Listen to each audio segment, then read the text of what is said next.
Rainbow Dash!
Duck and Twilight were sadly heading to Wellsworth to help Edward and Applejack. It's not fair, I tell you. Geezer Trixie has been telling lies about me, and Maids of Dublin Hat and the other engines and ponies think I'm a horrid engine. But Edward and AJ just smiled. They knew he was telling the truth. Don't worry, Duck. We know you're not that type of engine that would do anything that low, and so will Sir Topham Hatt. You just wait and see. Yeah, it's like what Granny Smith once told me. If you wait long enough, good things will come to you. I just hope you're right, AJ. I don't want this feud to last long. I hope so, because I can't help thinking they're up to something. While you're doing that, Twilight, why don't you and Duck help us get our train up Gordon's Hill? Duck felt better working with his friends and set to work as their banker.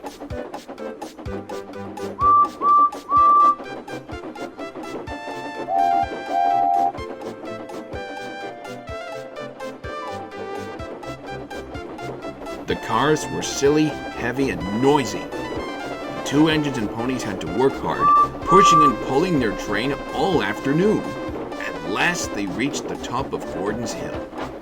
Goodbye, Edward. Danny rolled gently over the crossovers to the outer line.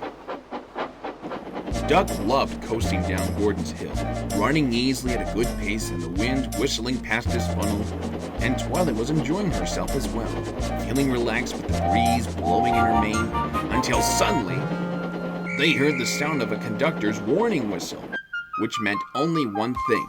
Hurrah, hurrah, hurrah! A runaway. We've broken away! Chase him, bump him, throw him off the rails! Oh, no! Hurry, Duck!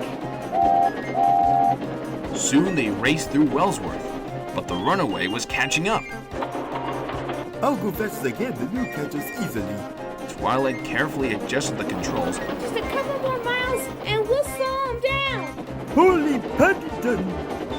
James and Murray were pulling out of Crosby Station on their line ahead of them. At any second, there could be a collision. It's up to you to stop them, Duck! Duck bravely put every amount of his weight and steam against the surging cars. It's too late, Twilight. We're done for. Then they quickly shut their eyes, but they were diverted into a siding where Carl the barber had built his shop. He was shaving a customer when suddenly...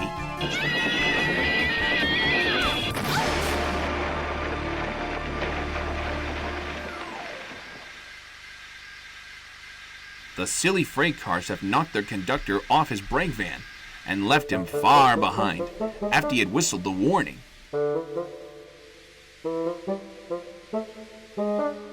But the cars didn't care. They were pleased that their plan was successful. Beg pardon, Carl. Excuses for the intrusion. No, I will not. Because of your silly stunt, you nearly frightened my customers away. I'll teach you to vandalize my property. Then he lathered Duck's face all over with shaving cream. Poor Duck was embarrassed. Later, Twilight had brought Thomas on the breakdown train to get the cars out of the wreckage when Sir Topham had arrived. I do appreciate your visit, sir, but I want to file a complaint for the damages to my shop because I don't like engines popping through my walls and disturbing my customers. I understand your concern, Carl, but you must understand that this engine and pony had prevented a serious accident. Besides, it was a very close, shave. Oh, you mean this engine behind me? Oh, I'm so sorry. He then quickly filled the basin with warm water to wash Duck's face. Please accept my apology, Duck. I didn't know you were being a brave engine. If it weren't for you and your friend, me and my customers would have been injured, and I thank you for that. Better my shop than my skin. That's alright, Carl. I didn't know that was gonna happen. You were very brave indeed, Duck. I am proud to have a Great Western engine on my railway. Sir Topham had watched and supervised the rescue operation as Thomas was trying to pull Duck away from the shop. He also had exciting news for the Great Western engine. Now, Duck, after you're washed and repaired at the steamworks, you're coming home. Home, sir? Do you mean to the sheds? Of course, Duck. You're a hero. But sir, they don't like me anymore. They still believe I told false lies and rumors. They like Diesel and Trixie now. Not anymore. I never believed Diesel to begin with. Trixie told me she felt awful for Diesel's behavior. After you left, she told me about his plan to get rid of you. So I sent him packing and decided that he's not what the Northwestern Railway needs. I also told the other engines and ponies about this, and they say they're very sorry for jumping to conclusions. They also say they miss you and want you home again.